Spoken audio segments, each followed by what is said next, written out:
ok? Nós temos um entendimento de que Deus ele chama famílias, ok? Deus não chama indivíduos, ele chama famílias. E tem que começar por um indivíduo, é óbvio. Tem que começar por alguém. Mas Deus chama famílias. Deus tem um projeto com famílias. Quando Deus chama um, na verdade, ele deseja chamar a todos, porque o projeto de Deus começa com um. Mas vai se espalhar para a família toda. E você vai perceber que nós somos uma geração sem memória, nós somos desmemoriados. Nós não temos memórias. Ok? Se eu te perguntar quem é o teu tataravô, e você dizer, eu sei lá. Né? A gente não sabe quem são nossos tataravós. O avô do avô do avô do meu avô, a gente não sabe quem era. Então nós não temos herança, nós não temos memória, nós não sabemos quem fomos, por onde passamos, qual é a nossa história. Se isso for necessário fazer, a gente precisa contratar um historiador, um pesquisador, um antropólogo, qualquer coisa, para ver se eles entram nos anais da história e descobrem de onde que nós viemos. Mas se você conseguisse penetrar na sua história, você vai ver que em algum ponto dela, Deus entrou. Amém? E quando Deus entrou, em algum momento da história, o Espírito Santo entrou na tua família. Não apenas em você, entrou na sua família. E eternidades começou a ser gerada.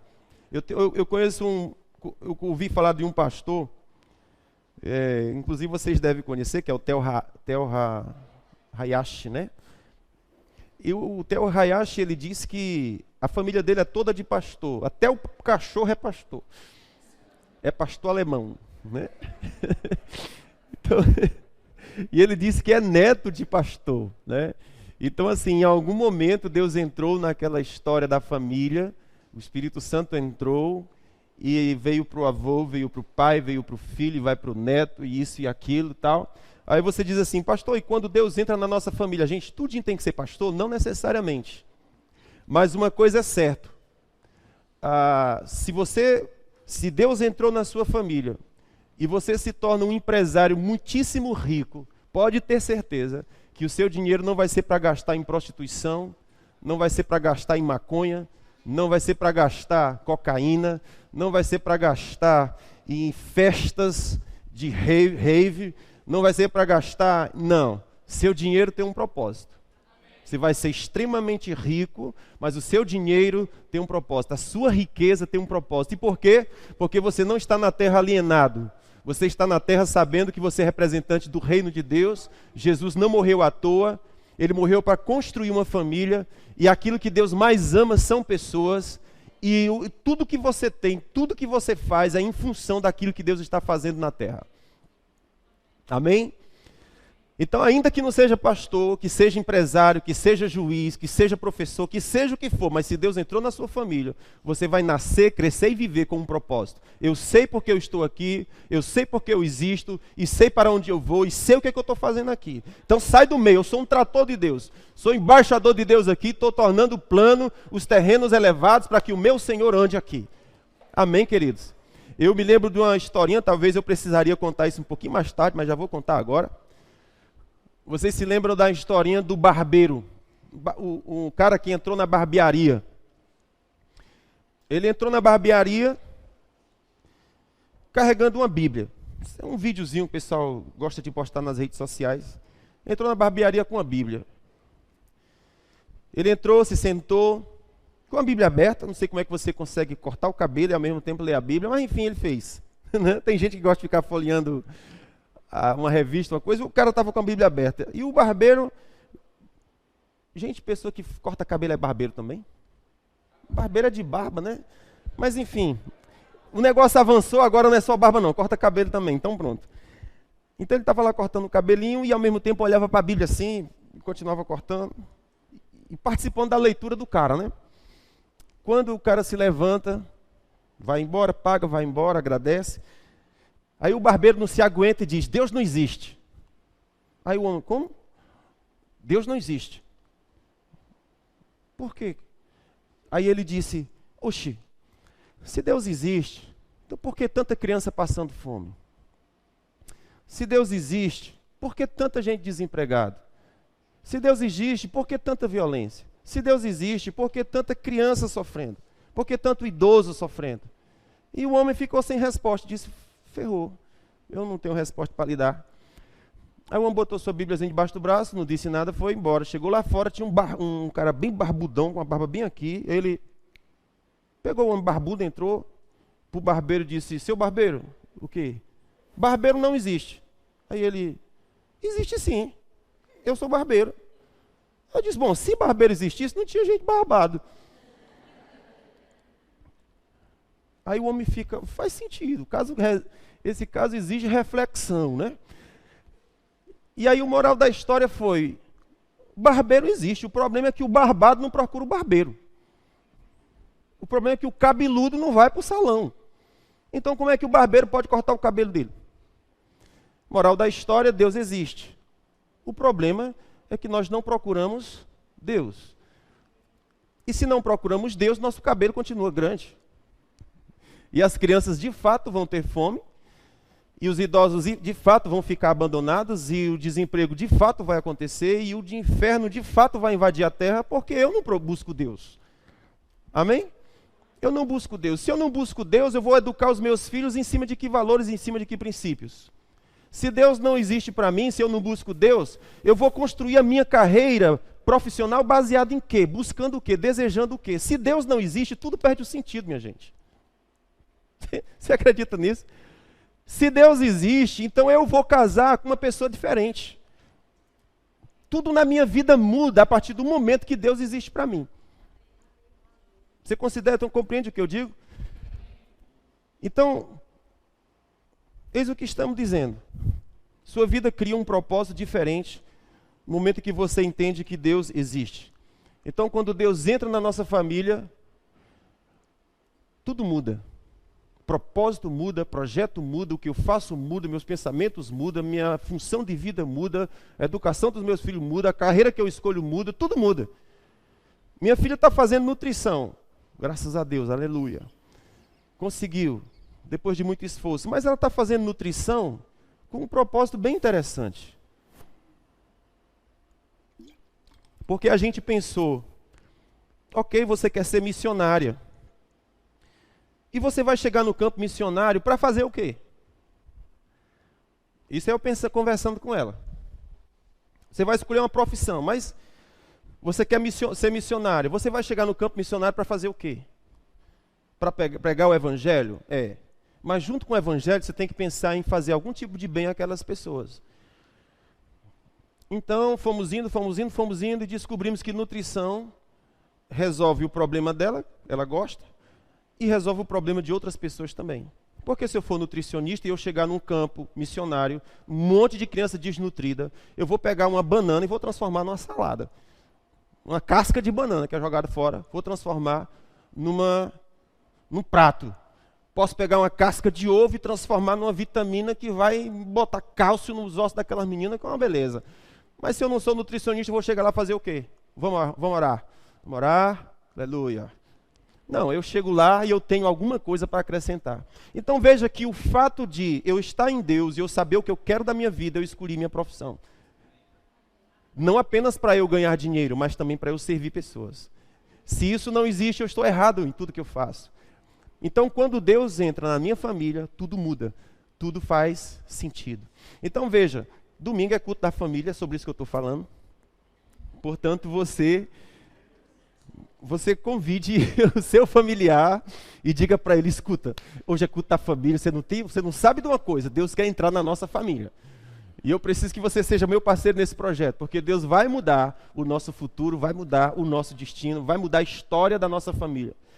Daqui a alguns anos, se Jesus não vier, os nossos netos e os nossos tataranetos vão olhar para trás e dizer, no ano de 2019, meu pai estava num culto da família, na igreja TGF. E lá aconteceu algo que chegou nos nossos dias e nós estamos andando naquilo que os nossos pais pavilharam para a gente andar. Amém? Você já pensou você namorando Você escolheu uma pessoa para namorar e diz, cara, eu tenho que fazer as coisas direitinho. Por quê? Porque eu estou pavilhando o caminho onde os meus filhos vão andar. Você namora diferente. Amém? Você namora. Mas quando Deus entra na nossa vida, as coisas mudam. O egoísmo tem que acabar e você começar a pensar em outras pessoas. Mas vamos, enfim, para Lucas capítulo 15, versículo 11.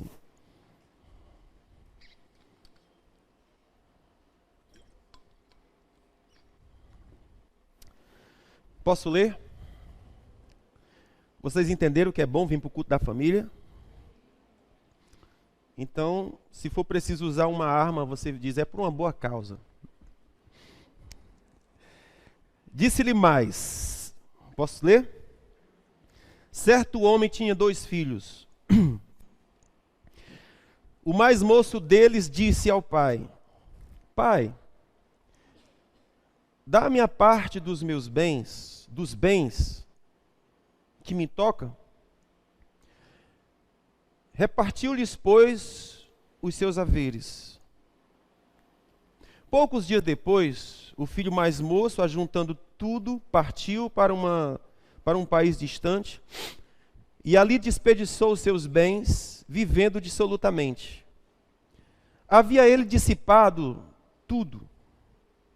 Houve naquela terra uma grande fome e começou a passar necessidades. Então foi encostar-se a um homem, a um dos cidadãos daquele país, o qual o mandou para os seus campos apacentar porcos. E desejava encher o estômago com as alfarrobas que os porcos comiam, e ninguém lhe dava nada. Caindo, porém, em si, disse, quantos empregados de meu pai têm abundância de pão, e eu aqui pereço de fome. Levantar-me-ei, irei ter com meu pai, e dir-lhe-ei, pai, pequei contra os céus e diante de ti, já não sou digno de ser chamado teu filho. Trata-me como um dos teus empregados. Levantou-se, pois, e foi para o seu pai.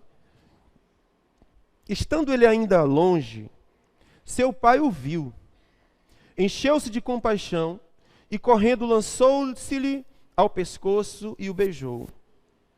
E disse-lhe o filho, pai, pequei contra os céus e diante de ti, já não sou digno de ser chamado teu filho.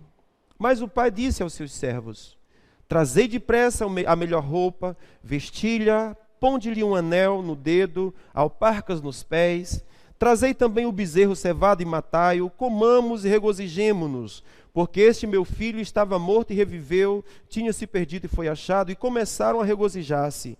Ora, o seu filho mais velho estava no campo, e quando voltava, ao aproximar-se de casa, ouviu a música e as danças, e chamando um dos servos, perguntou, o que era aquilo? Respondeu-lhe este, chegou o teu irmão, e teu pai matou o bezerro cevado, porque o recebeu são e salvo. Mas ele se indignou, e não queria entrar. Saiu então o pai, e instava com ele. Ele, porém, respondeu ao pai, eis que há tantos anos te sirvo, e nunca transgredi um mandamento teu. Contudo, nunca me deste um cabrito para eu me regozijar com os meus amigos. Vindo, porém, este teu filho, que desperdiçou os teus bens com as meretrizes, mataste-lhe o bezerro. Replicou-lhe o pai, filho, tu sempre estás comigo, e tudo que é meu também é teu. Era justo, porém, regozijarmos-nos e alegrarmos-nos, porque este teu irmão estava morto e reviveu, tinha se perdido e foi achado. Amém? Essa é a história, é o cartão postal da graça de Deus. Ok? Essa história, a história do filho pródigo, é o cartão postal da graça de Deus. É um recorte da graça, para a gente compreender a graça de Deus, o amor de Deus, a bondade de Deus. Entretanto, essa história, Jesus contou, já está com mais de 2000 anos atrás, e a profundidade, a abrangência, o significado dessa parábola, ela sempre é moderna e ela sempre é inesgotável. Então, vai ser mestre assim lá em casa, né? O cara é bom demais. Então, a sabedoria de Jesus é simplesmente absurda. É simplesmente como Paulo disse, ó profundidade das riquezas e tanto da sabedoria. Quem foi que te deu? Me dá um pouquinho disso aí, né? Porque é bom demais, é muito lindo. Essa semana, eu estava conversando com um amigo muito precioso. E foi um debate muito legal, uma discussão muito boa. É muito bom. E esse meu amigo estava dizendo que das suas preocupações com o mundo, os problemas do mundo, os problemas políticos do Brasil e os problemas que está na Terra, sobre a perspectiva do futuro que é catastrófica.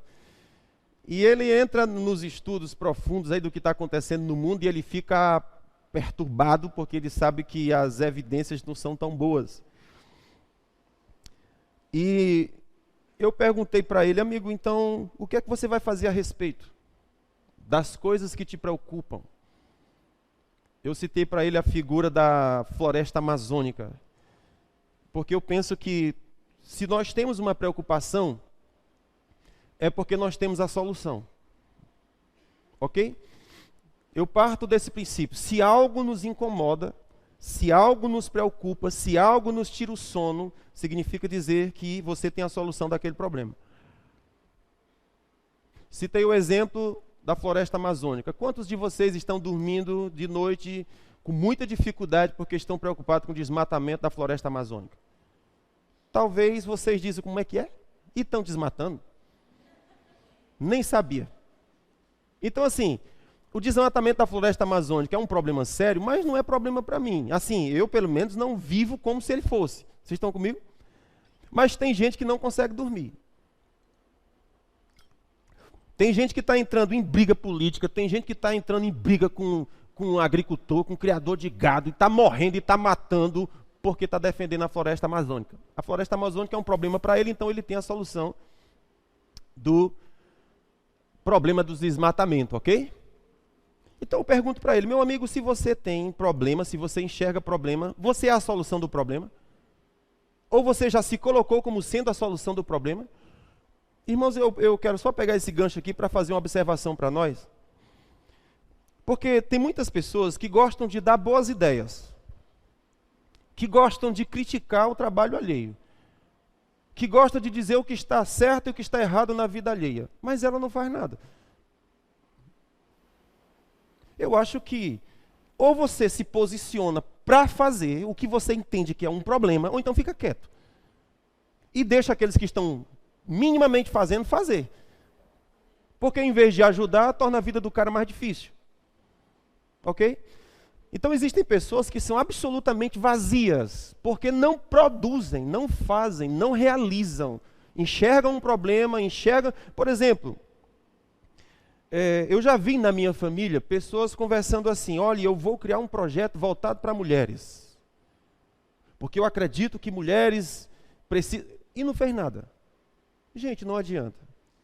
Um outro diz assim, eu morro quando eu vejo crianças abusadas, e não faz nada acerca das crianças que são abusadas. Por favor, então você não se preocupa. Estão comigo? Eu acho que os velhinhos precisavam de ter mais atenção, porque a igreja e não sei o quê, e não faz nada.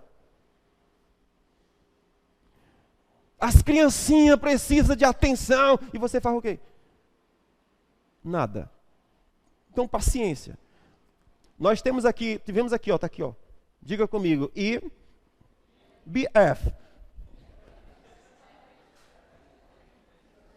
Brincadeira, gente.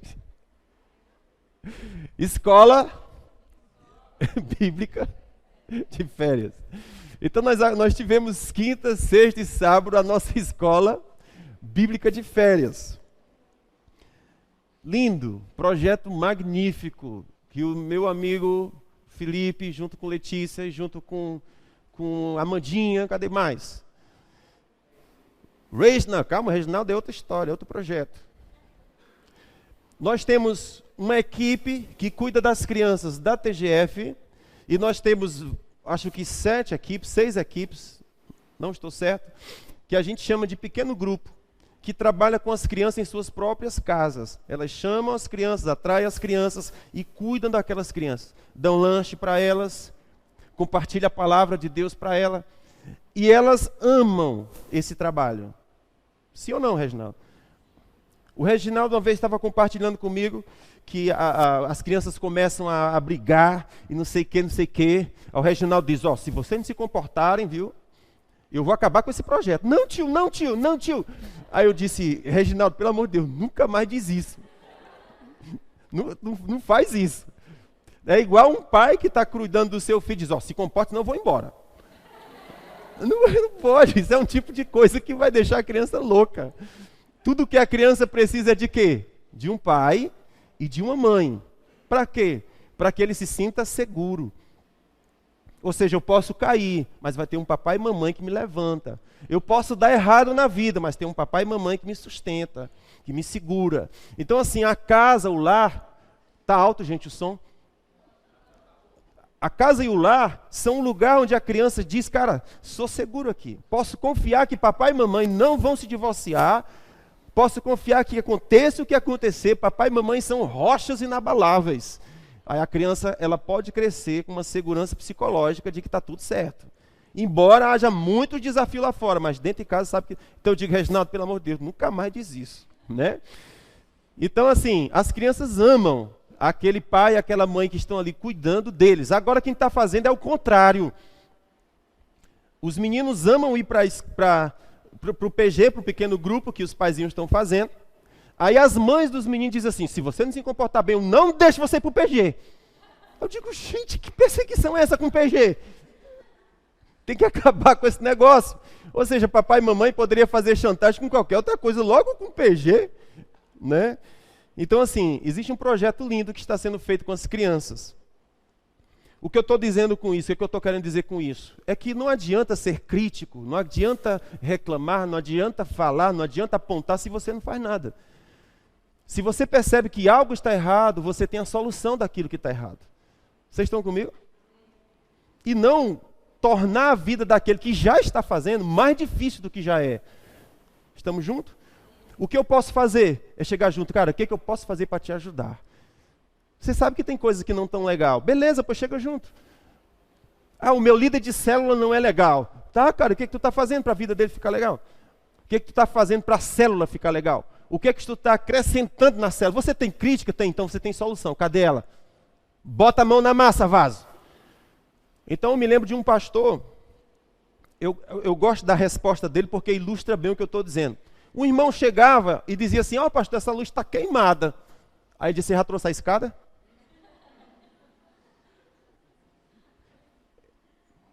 Eu gosto dessa resposta porque o que é que ele está dizendo? Eu quero que você seja de atitude. Eu não quero que você seja um crítico vazio. Eu não quero que você enxergue defeito na vida dos outros. Eu quero que você seja solução para os outros. Esse é o cara que eu procuro. Esse é o cara que eu busco. Estamos juntos, gente? Então, meu amigo estava falando sobre essas coisas e eu perguntei a ele, você já se colocou sendo a solução de Deus para esses problemas? Bom, isso é caso que exige reflexão.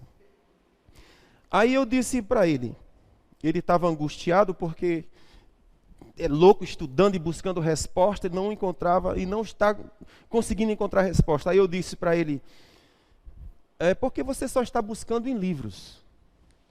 Existe um tipo de sabedoria que não estão nos livros.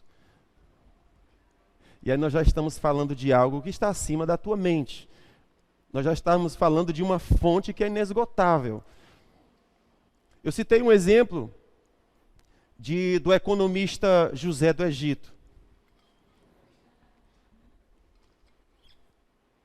Por que economista José do Egito?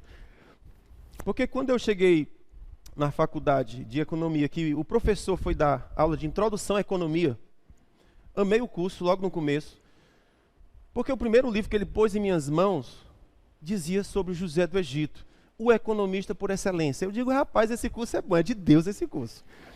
Começou logo por José do Egito.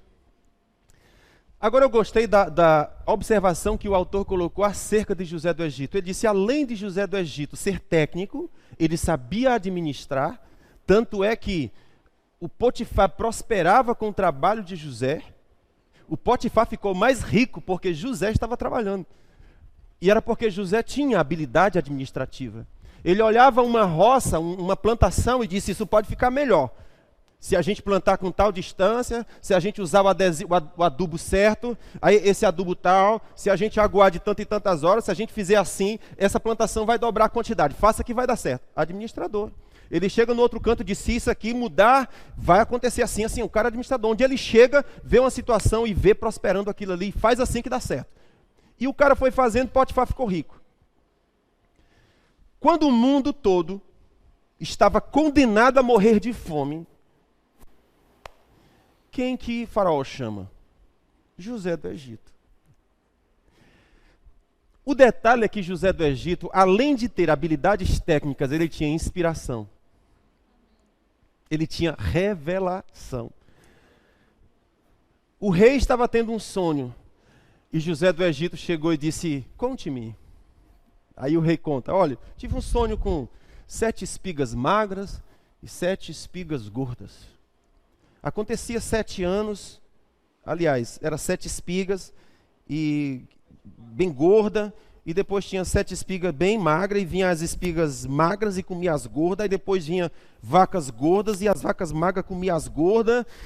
Aí o José diz, é simples. Isso é simples o que o senhor está sonhando. O Deus do céu está dizendo. O que é que ele está dizendo? Vai ter 7 anos de muita fartura, e vai ter 7 anos de muita escassez.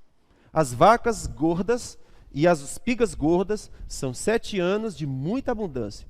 E as 7 espigas magras e os 7 vacas magras são 7 anos de muita fome. Aí o José do Egito diz assim, escolhe, pois, um homem. Aí o rei diz, eu vou fazer isso. José, você se habilita? Eu acho que você é o cara. Agora, por que ele era o cara? Porque ele tinha um espírito excelente. Ele tinha, além da habilidade técnica, ele tinha inspiração do céu. Amados, escuta, essa questão de inspiração do céu é o que nos falta. Nós precisamos de inspiração do céu para ser marido. Nós precisamos de inspiração do céu para ser esposas. Nós precisamos de inspiração do céu para ser filho. Nós precisamos de inspiração do céu para tocar os nossos negócios. Nós precisamos de inspiração do céu e não apenas técnica. José tinha inspiração do céu. Quando foram falar de Daniel, do mesmo jeito. Daniel na Babilônia, anos depois. Lá estava Daniel. Estudou, como todos os outros têm que estudar, mas Daniel não tinha apenas estudo. Ele tinha mais do que estudo. Ele estudou e diz que, dentre os colegas que estudaram na faculdade com ele, ele era 10 vezes melhor do que os seus colegas. Então o cara era bom. Mas ele não tinha apenas isso. Ele tinha o quê? Revelação. Amém? Tinha inspiração. Tinha sabedoria que vinha além dos livros. Sabedoria que vinha do céu. Para resolver conflitos e problemas que naturalmente a gente não tem solução. Olha que coisa linda. Quantas vezes nós estamos diante de nós que a gente não sabe como desatar. Que a gente não sabe o que fazer. E o que a gente faz nessas horas? Se desespera. O que a gente faz nessas horas? Faz besteira. O que acontece nessas horas? Geralmente, quando o nó chega na nossa vida, é um momento de crise. Sim ou não? É um momento de crise. Quando a gente passa nos momentos de crise, é porque a vida está dando um nó. E quando a vida dá um nó e a gente entra em crise, é quando a gente decide as decisões mais importantes da vida.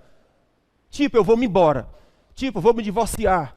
Tipo, eu vou botar para quebrar. Tipo, eu vou fazer um monte de coisa que eu estava me privando de fazer. Ou seja, faz besteira.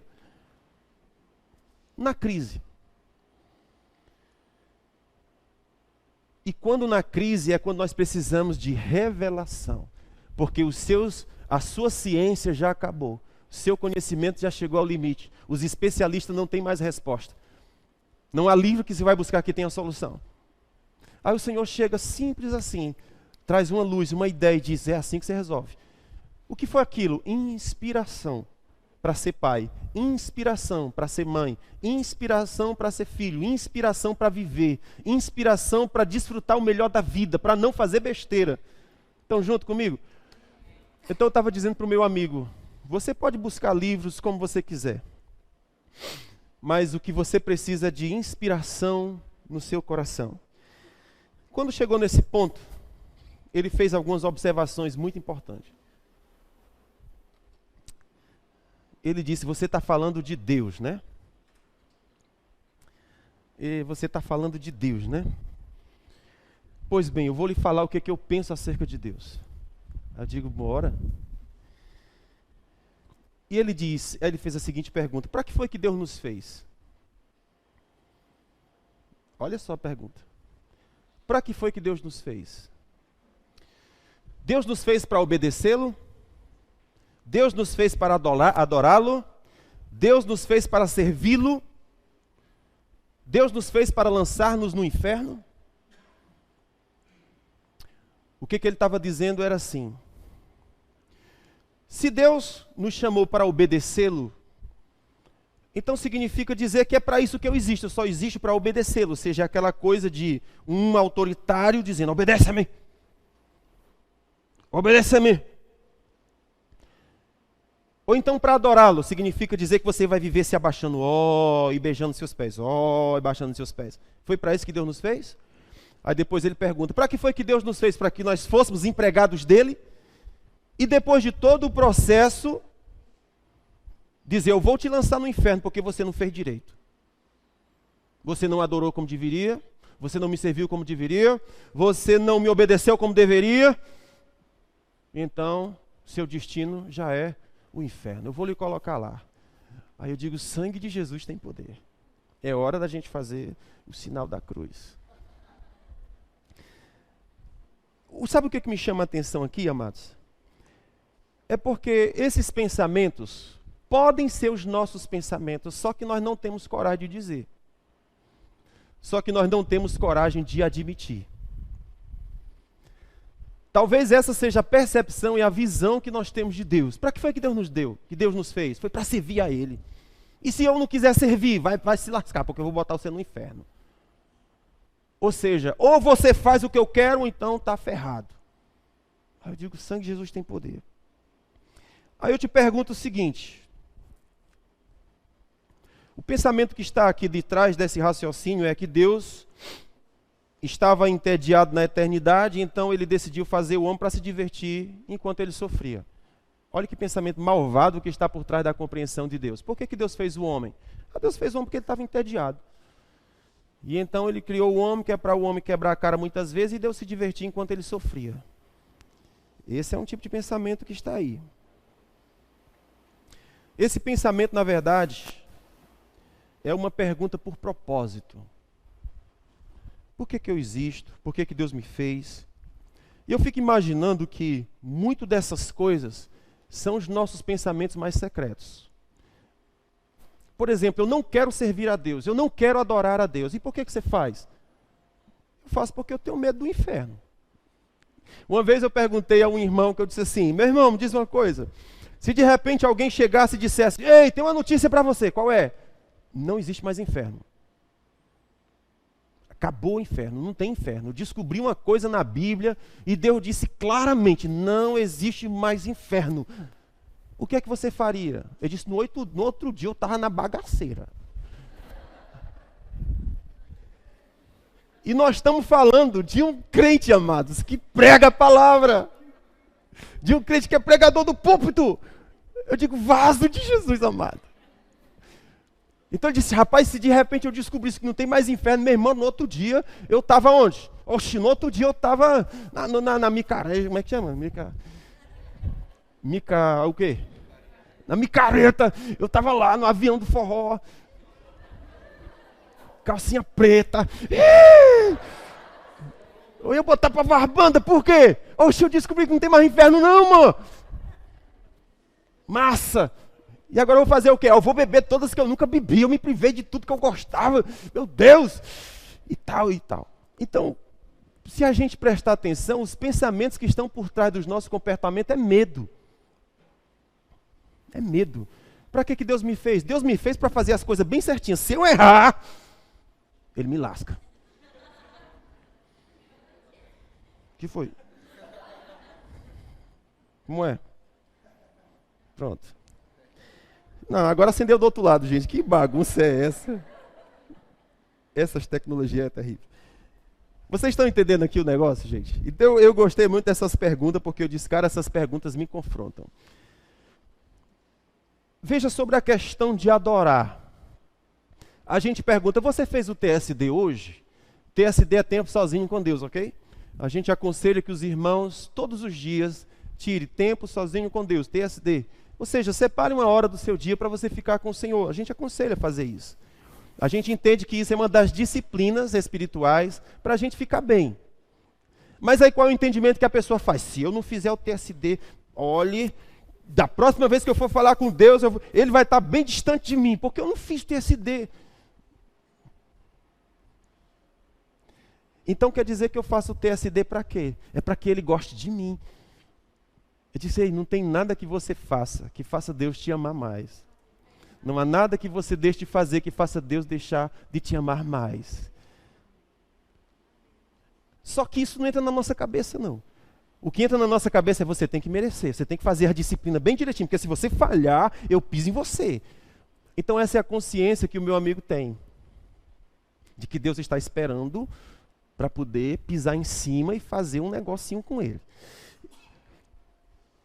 Com relação a servir a Deus, por que é que você é líder de célula? Por que é que você quer ser pastor? Aliás, existe alguém entre vocês que sonha em ter um filho e esse filho ser homem de Deus? Sério mesmo? Ou isso já... Eu me lembro de Ana. Ana disse, Senhor, me dá um filho. Se o Senhor me der um filho, eu darei ele ao Senhor. A gente viu, ao longo da história, muitas mães e muitos pais dizendo, Senhor, eu darei o meu filho a Ti. A gente vê a mãe de João Wesley dizendo, eu sou mãe de ministros. Eu sou mãe de... Ela tinha muitos filhos, não sei se era 16, era muita gente. Muita gente. E ela disse... E ela tinha um trabalho rigoroso de culto doméstico, ministração da palavra com os filhos. O marido viajava, ela fazia culto em casa, mas era tão fervoroso que os vizinhos vinham para cultuar junto também, mas era para os filhos. Porque ela disse, eu estou treinando ministros. Meu Deus, o que aconteceu com a nossa geração? Os pais estão namorando, vamos ter um filho. E o que teu filho vai ser? Modelo. Não tenho nada contra o modelo, ok? Fica na paz. Se você quer ser modelo, se acha bonitão, bonitona, vai lá, fica na paz. Eu quero ser o quê? Eu quero ser o Ronaldinho. Ronaldinho? Qual é o que está na... O Neymar.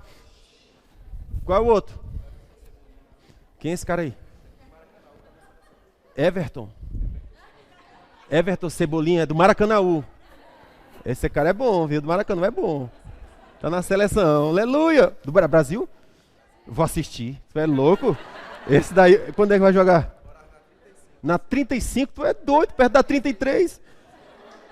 32, aí de pertinho. Vai ser bom demais.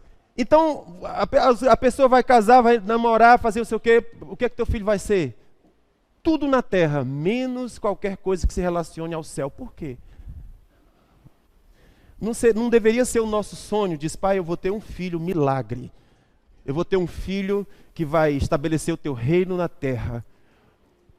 Filhos que vão sonhar os sonhos de Deus. Veja, a Bíblia fala que o Espírito do Senhor seria derramado e os nossos velhos seriam sonhos, os nossos jovens teriam visões e as crianças e os servos também receberiam o Espírito do Senhor. Estou dizendo aqui o versículo é o contrário.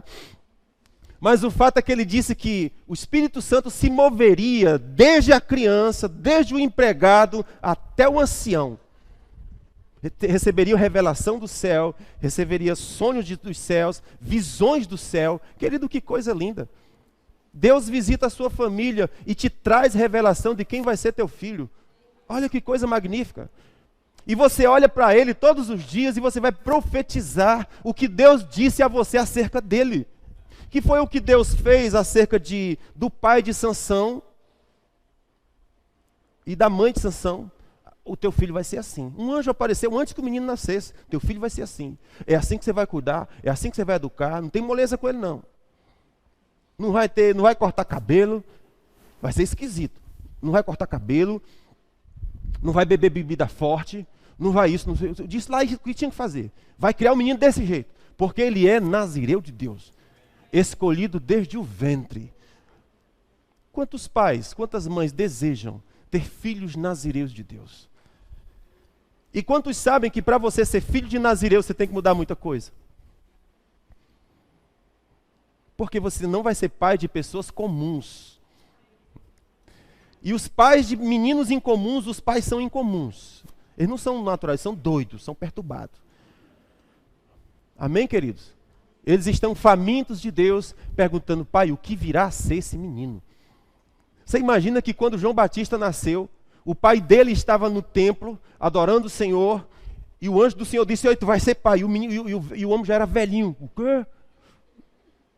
O senhor está brincando comigo, né? Não consigo mais nem falar direito, como é que eu vou fazer menino? Aí o anjo disse, já que você não fala direito, pô, fique logo mudo. Que é para você saber que o Senhor falou contigo, vaso.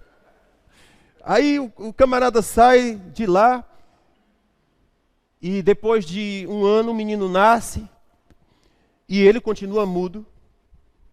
E o pai, aliás, a mãe, as vizinhas, sabe que as vizinhas se metem nos nossos filhos, né? Querendo, chama o menino de Bilau. Sugerindo nomes, né? Chama o menino de Bilau. Aí o outro chega e, não, chama de outra coisa. Nomes esquisitos para as crianças. Então eles estavam nessas discussões lá, que nome nós vamos dar para o menino, nome nós vamos dar para o menino. Aí alguém teve uma ideia e disse assim, pergunta o pai dele. Aí entregaram uma tabuazinha para o pai dele escreveu, o nome do menino é João. Por quê? No dia que o Senhor disse, tu vai ser pai, ele disse, o nome do menino é João. O filho milagre não tem qualquer nome, é um nome profético. Você não escolhe o nome de filho como quem escolhe o nome de cachorro, gato. Você escolhe o nome de profeta. Tem um nome, tem uma semente, tem uma profecia inserida no nome daquele menino. Depois que ele escreveu, João é o nome do menino. Aí diz a Bíblia que a língua dele se destravou. E ele passou a falar de novo. Aí os vizinhos perguntaram, meu Deus, o que virá a ser esse menino? Vocês estão comigo? Aleluia. Então eu fico pensando se nós estamos interessados em ser pais milagres, de filhos milagres, para aquilo que Deus está gerando na terra. Qual a expectativa do nosso coração? É que tudo o que nós geramos vai ser da terra ou do céu? Nós estamos a serviço de quem? Da terra ou do céu? Deus pode contar com os nossos filhos, Deus pode contar conosco como pais, para criar famílias extraordinárias. Amém? Posso? Com vocês? Digam comigo, 1, 2, 3 e... É isso aí, vaso. Diga para Deus, Deus conta comigo. Eu vou ser pastor na minha casa. Nós temos um pastor na igreja, mas na minha casa eu sou pastor. Aleluia. E eu sou a pastora dele também. A mulher diz, pois conta comigo, vaso, eu sou auxiliar ferrenho aqui. O que você precisa? Copo d'água aqui é cadeira, vou arrumar as coisas, é o lanche. Vamos fazer. Auxiliar poderosa. Vamos construir nosso filho no Senhor. É coisa tremenda. Glória a Deus. Então, querido, de repente nós nos perguntamos, por que é que nós servimos a Deus? Por que é que nós trabalhamos para Deus? Vocês estão comigo? Você trabalha para Deus? Você faz alguma coisa na sua igreja? Ou fora da igreja? Não precisa ser na igreja, ok? Estão comigo? Não precisa ser na igreja, faz lá na tua casa. Que bom que seja na tua casa. Não, não vai ser na tua casa, é no trabalho, mas a pergunta é, você está fazendo alguma coisa para Deus? Está trabalhando, está ganhando almas, está aconselhando, está discipulando, é líder de célula, você está envolvido no projeto de Deus na terra, você está investindo em pessoas que é o maior patrimônio de Deus na terra. Você se preocupa com algo que te dá propósito. Quando eu era jovenzinho, eu detesto essa frase, mas eu estou tentando procurar outra para vocês entenderem. Alguns anos atrás, ou muitos anos atrás, porque dá a ideia que eu sou velho, né, gente? Mas enfim. Mas, muitos anos atrás, eu ouvi a seguinte coisa, que o propósito da vida do ser humano é evitar a dor e aumentar o prazer. Isso foi um livrinho que eu li faz muito tempo. Um livrinho fantástico que eu perdi, ou emprestei, nunca mais vi ele de volta, mas é lindo. Ele era lindo e tudo. Mas essa frase do livro eu não esqueço. Ele dizia o seguinte, os filósofos explicam que tudo que o ser humano procura na vida é evitar a dor e aumentar o prazer. Então, tudo aquilo que dá prazer, eu devo correr atrás e buscar e aumentar. Ok? Essa é a filosofia. Mas aí o escritor do livro chegou e disse, mas isso está errado. O que te dá sentido na vida não é evitar a dor e aumentar o prazer, mas é encontrar algo que te dê propósito de vida. Se você encontrar algo que te dá propósito de vida, não importa a dor pela qual você vai passar. E não importa se o prazer está ausente, desde que aquilo te dê propósito de vida. E se tem uma coisa que eu entendo que dá propósito à nossa vida, é se nós enriquecemos a vida de alguém. Isso dá propósito de vida. Servir a Deus dá propósito de vida. Fazer parte do reino de Deus te dá um sentido para aquilo que você constrói. Então você vai descobrir que essa filosofia não está certa. Evite a dor e aumente o prazer. Porque é lógico que a nossa busca é essa. Se qualquer coisa nos causa dor, o que a gente quer? Lança fora, não é verdade? Se alguma coisa nos causa bem, o que a gente quer? Pega o máximo que tu puder. Só que você vai perceber que dentro de você continua vazio. Aí, como assim? Eu tenho tudo e eu continuo sem sentido. Exatamente. Porque o que você procura não é evitar a dor e aumentar o prazer. O que você precisa é de propósito. Algo que te dê sentido na vida. Algo pelo que você está disposto a morrer. Algo que você não precisaria receber dinheiro, você faria de graça. O que seria isso? O teu propósito está por aí. Amém? Algo que você faria de graça. E se alguém quiser me pagar 1000 vezes melhor? Alguém me paga para eu fazer alguma coisa que eu me divirto e eu me realizo enquanto eu produzo. Isso não é bom? Do que você está fazendo algo que diz, o que é que eu estou fazendo aqui? Isso me mata lentamente todos os dias. Isso me destrói. Eu digo, e você vai mudar quando? E você vai chutar o pau da barraca quando? E você vai dar o pinote quando? A vida é de quem? É tua ou de quem? Você vai esperar chegar aos 80 anos para dizer, fiz nada. Aí a gente pergunta, o que é mais trágico? Uma criança que nasce ao morrer ou um idoso que morre aos 80 sem viver? De quem é a sua vida? É sua ou é de outra pessoa? É minha, então por que você não faz? Por que você não chuta o pau da barraca? Por que você não arrebenta tudo e diz, eu vou fazer? E se eu me quebrar? Eu já estou quebrado. Eu já estou destruído. Por quê? Porque eu não tenho um propósito. Eu faço, eu tenho, eu construo, mas dentro de mim continua seco, continua vazio. Então a pergunta é, por que você serve a Deus? É por medo também? Ou é porque o que você serve te dá sentido na vida? Amém? Nós aprendemos há algum tempo atrás que tudo que você faz obrigado é lei. E tudo que você faz movido pelo amor é graça. Deus nunca planejou que os seus filhos servissem a Ele como algo obrigatório, como algo esmagador, como algo ruim, como algo desprezível, mas como algo que te preenche. Deus nos chamou para festa, não para escravidão. Você se lembra nessa história que nós ouvimos? Tinha 2 filhos. O primeiro foi embora, fez um monte de coisa errada. Mas o segundo nunca fez nada errado. Mas estava tão distante do coração do pai quanto o que foi. Você compreende isso? Esse cara ficou na casa de Deus e nunca errou coisa nenhuma, mas ele olhava para o pai e dizia, o senhor é sovina. Eu sempre lhe servi como um escravo e o Senhor não me dá um cabrito. Ele disse, mas filho, tudo que é meu é teu. Sempre foi assim. E por que ele não tinha tudo que era do pai? Porque ele entendia que ele era um escravo. Ele servia ao pai por uma imposição e não por um espírito voluntário. Tudo que você faz a Deus porque alguém te obriga, porque eu tenho medo do inferno, porque eu sei lá o que vai acontecer comigo, isso é lei. É como você casar com uma mulher e ela vai para a cama contigo obrigado. Que droga, detesto isso, mas eu tenho que fazer. Ah! O que você acha de um casamento desse? Filha, faz um café para mim. Que droga fazer café, detesto fazer café. Não sei porque eu casei nessa vida, meu Deus do céu. Ô, corra desgracenta. Você ficaria feliz com um café desse? É capaz de dar indigestão. Agora, quando o café é uma declaração de amor?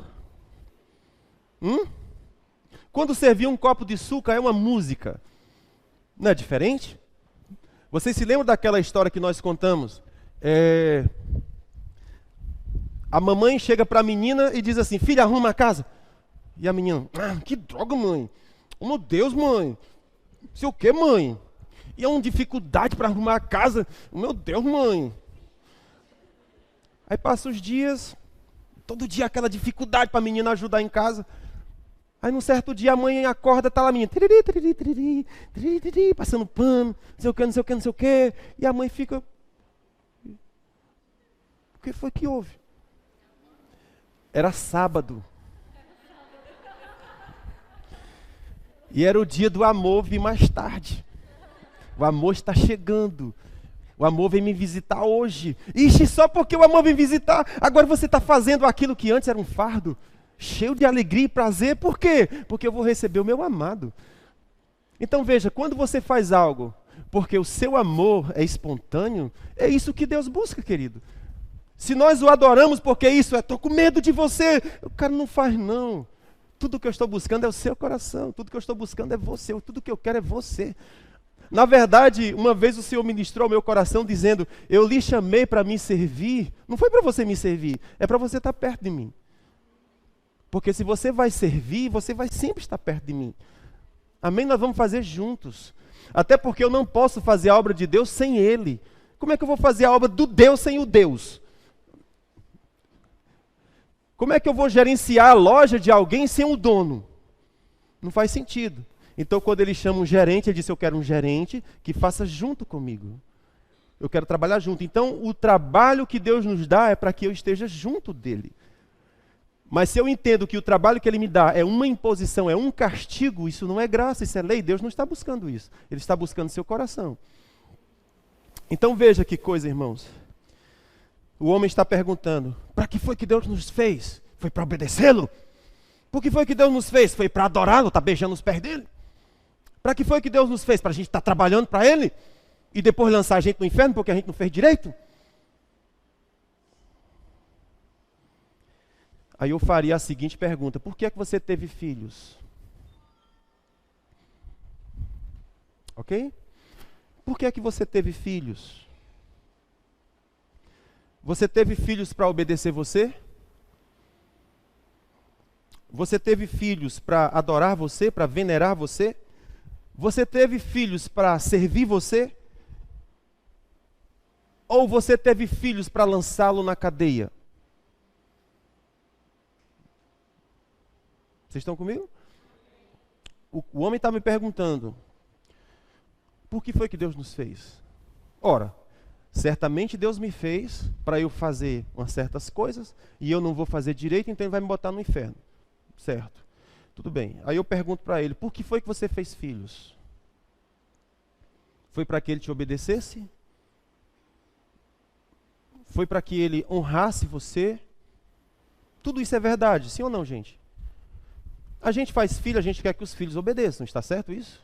A gente faz filhos e a gente quer que os filhos nos honrem, que nos amem, que beijem os nossos pés, que beijem as nossas mãos, que nos reverenciem como seus pais. Nós criamos filhos e nós temos uma pretensão de que aqueles filhos, sim, trabalhem conosco e para nós. Temos essa expectativa.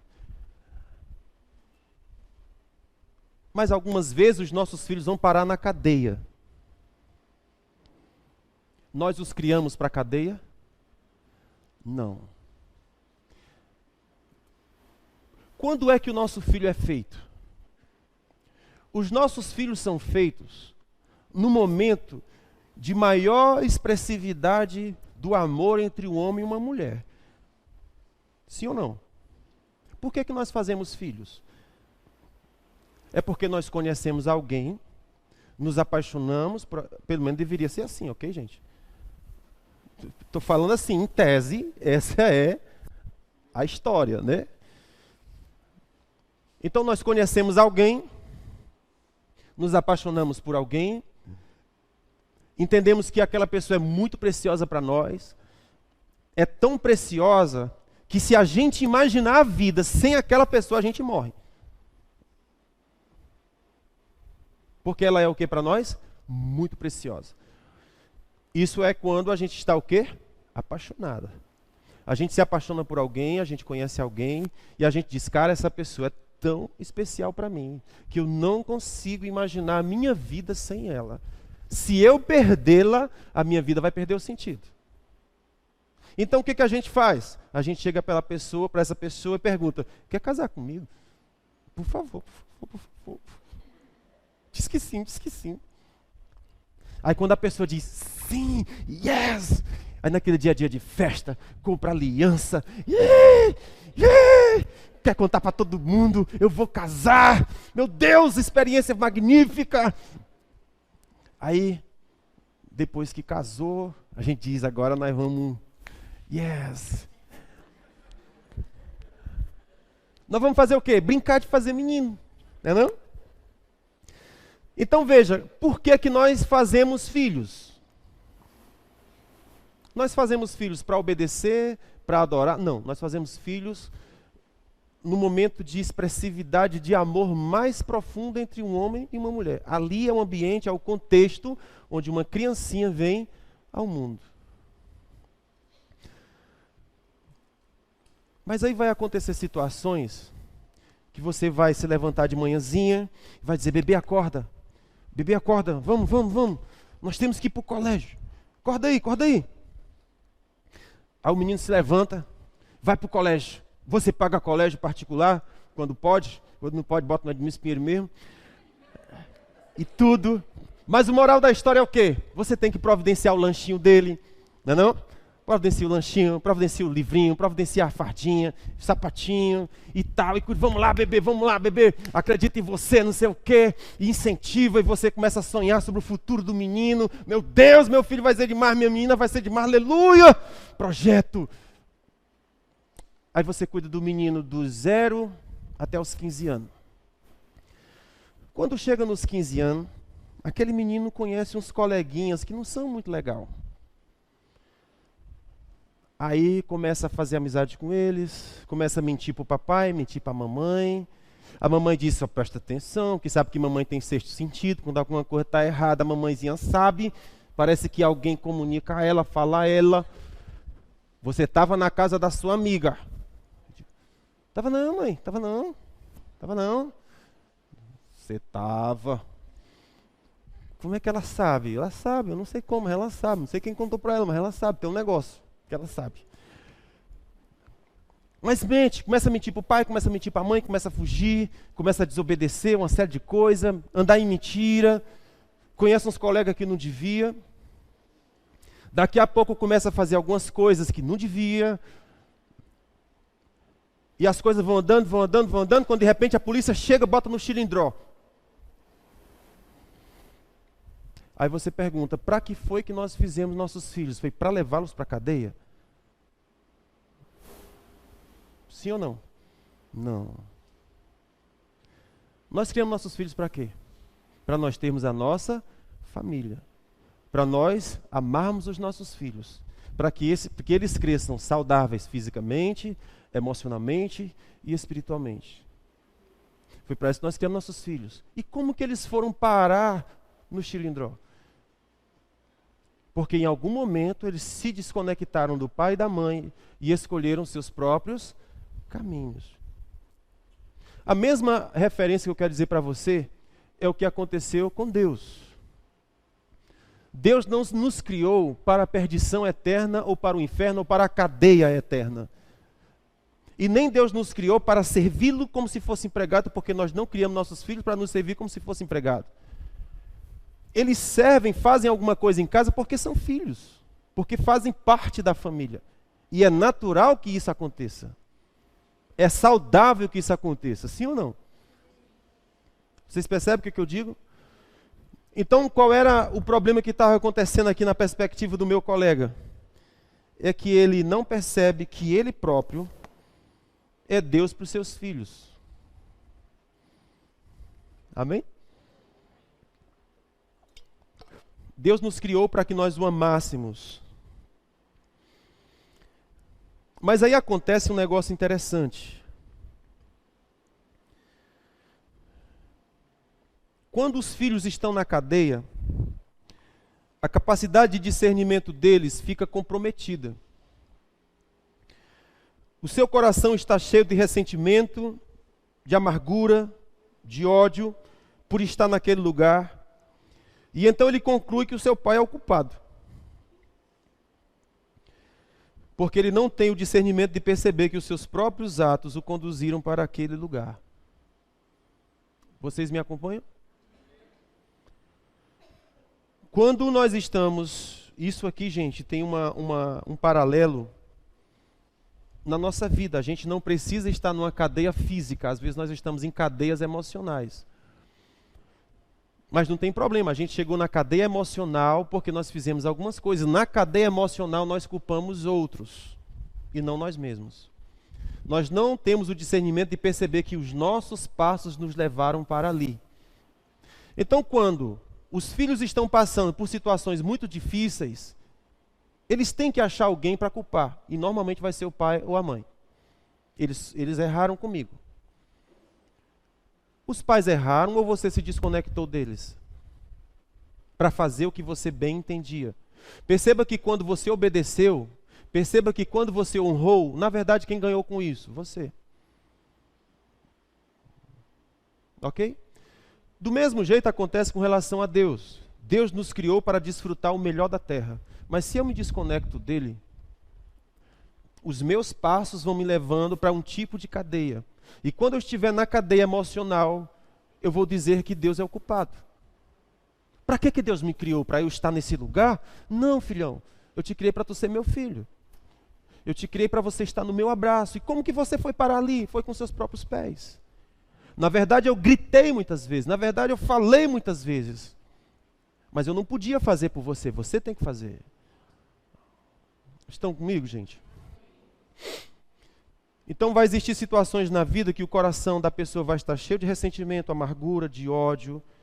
E quando ele estiver naquele lugar, ele não vai concluir que ele é o culpado. Ele vai concluir que o pai dele é o culpado. Agora, quando é que a salvação chega na nossa história? É quando nós recobramos o juízo. Ok? Vocês percebem o que aconteceu com a história do filho pródigo? Ele disse, pai, eu quero ir embora, estou de saco cheio de viver na casa do senhor. Me dá meu dinheiro aí. O pai deu. E ele foi viver dissolutamente, ou seja, foi arrebentar, foi botar para quebrar, foi voar banda. O que aconteceu? A vida dele levou a um período de fome e ele foi parar no chiqueiro. Tudo isso é figura, mas é o que acontece com as nossas almas. Ok? Quando nós nos desconectamos de Deus porque a gente acha que os nossos caminhos são melhores do que o dele, quando a gente se desconecta dos nossos pais porque a gente acha que os nossos caminhos são melhores do que os conselhos dos nossos pais, então a gente começa a caminhar para um caminho que vai nos levar para o chiqueiro. E quando chegar no chiqueiro, a gente vai ter que ter uma escolha. Ok? No chiqueiro, que é o lugar mais fundo que a gente chega, que é o lugar mais terrível que as nossas emoções chegam, no chiqueiro, a gente vai ter que tomar uma decisão. Eu posso dizer o seguinte, meu pai é culpado, meu irmão não me amou, meu irmão nunca gostou de mim, que era o caso do filho pródigo. Meu irmão nunca gostou de mim, aquele é o certinho, é o queridinho do papai, tudo que ele faz direitinho. Eu posso, lá no chiqueiro, pensar assim. A culpa é do meu irmão. Meu pai só gostava dele, não gostava de mim. Por isso que eu queria ir embora mesmo, me dar logo meu dinheiro, não quero ficar mais aqui não. Vamos embora. Beleza, isso pode ser uma decisão, mas tem uma outra decisão. E qual a decisão? Disse, eu pequei contra os céus e perante ti. Eu não sou digno de ser chamado teu filho. Eu errei. Eu. Não foi os outros. Eu errei. Ele tomou para si a responsabilidade dos seus atos. E tomou para si a solução do seu problema. Então, quando isso aconteceu, a Bíblia fala, ele recobrou o juízo. Ele caiu em si. É como se ele estivesse doido. É como se ele estivesse no estado de hipnose. Mas, em um certo momento, caiu um estalo na mente e ele disse, caraca, meu irmão, onde que eu vim parar? Aí o que é que ele decidiu? Vou voltar para a casa do meu pai. E como é que eu vou chegar lá? Todo orgulhoso, todo soberbo, dizer, e aí, coroa? Ou o senhor me aceita aqui ou vai ver as coisas como é que é. Vou botar o senhor na justiça. Eu tenho meus direitos, eu sei quais são meus direitos, viu? Será que ele chegou assim? Não. Ele caiu em si e disse, cara, vacilei feia. E ele chegou para o pai e disse, pai, eu pequei contra os céus e perante ti. Eu não sou digno de ser chamado seu filho. Mas se o Senhor me der apenas um emprego, eu já estou muito feliz. Olha que postura, querido. Olha que postura de alguém que teve um encontro com a sua própria história, que teve um encontro com a sua própria estupidez e disse, vou mudar. Em vez de culpar os céus, em vez de culpar o pai, em vez de culpar o irmão, ele disse, não, cara, eu que vacilei. Aí ele disse, pai, se o senhor me aceitar como empregado, eu estou bem. Aí o pai disse, empregado? Nunca. Nunca. Você é meu filho, nunca deixou de sê-lo. O que você fez ou deixou de fazer, não mudou o início. Aleluia. O que você fez ou deixou de fazer, não mudou o início. Você é filho, sempre será filho. A única coisa que eu estava esperando era que você chegasse nesse ponto e tomasse essa decisão, porque essa é a postura correta. Uma vez que houve a conexão com o pai, escuta o que aconteceu, a perdição acabou. Filhos desconectados de pai são perdidos. Perdidos, eles estão em trevas, escuridão. Eles não sabem onde pisam. Tem armadilhas à sua frente, eles não percebem. Estão rompidos. Mas no exato momento em que houve reconciliação, houve perdão, e isso é necessário que ocorra, perdão. O que aconteceu logo em seguida? Festa.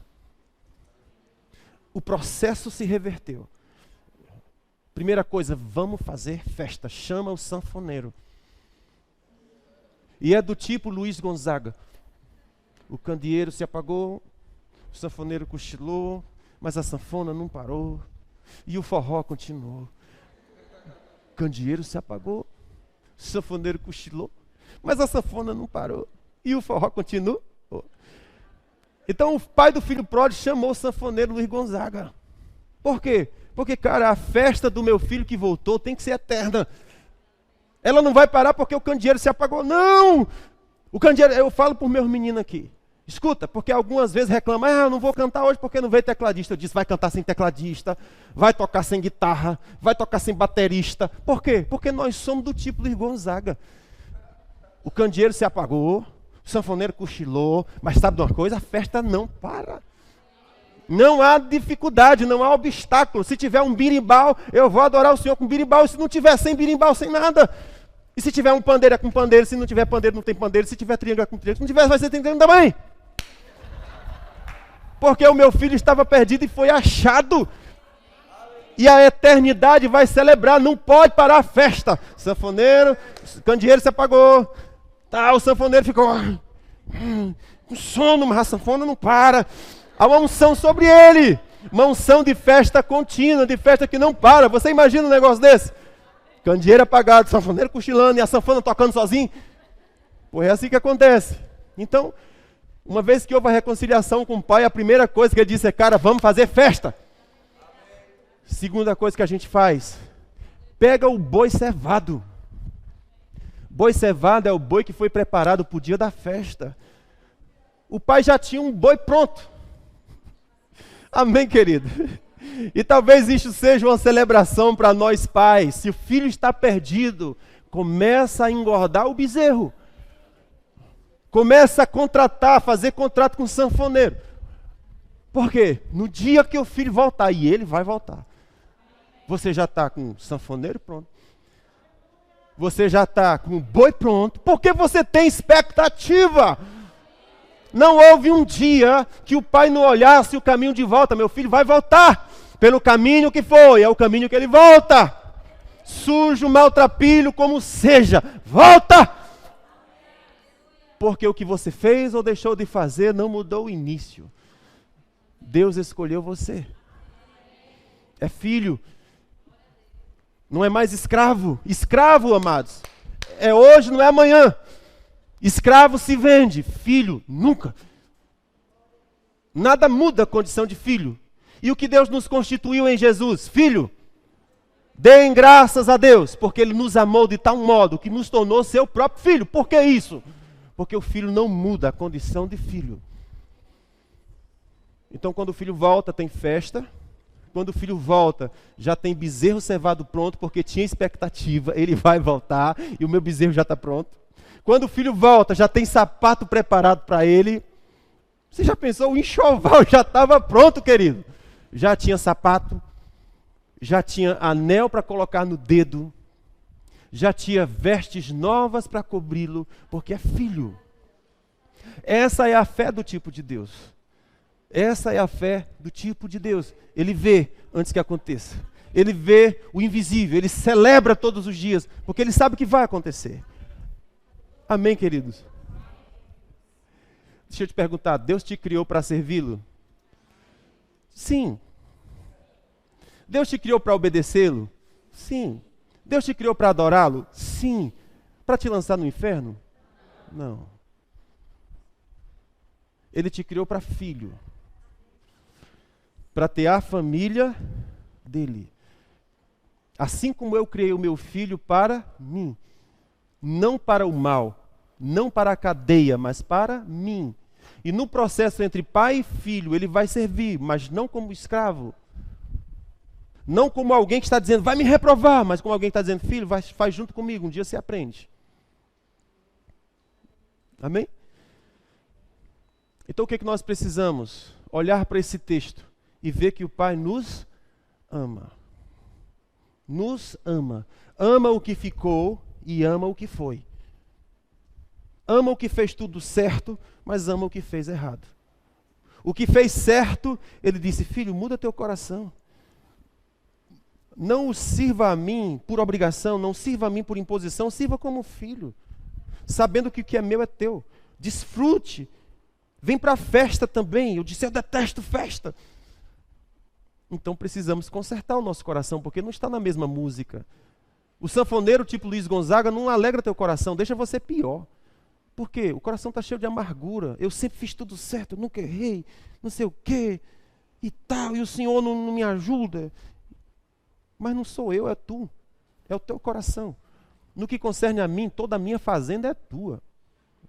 Nunca te neguei nada. Então por que você não vem para a festa? Por que você não desfruta? Por que você não sai do nível do escravo e vem para o nível do filho? Do coração do pai.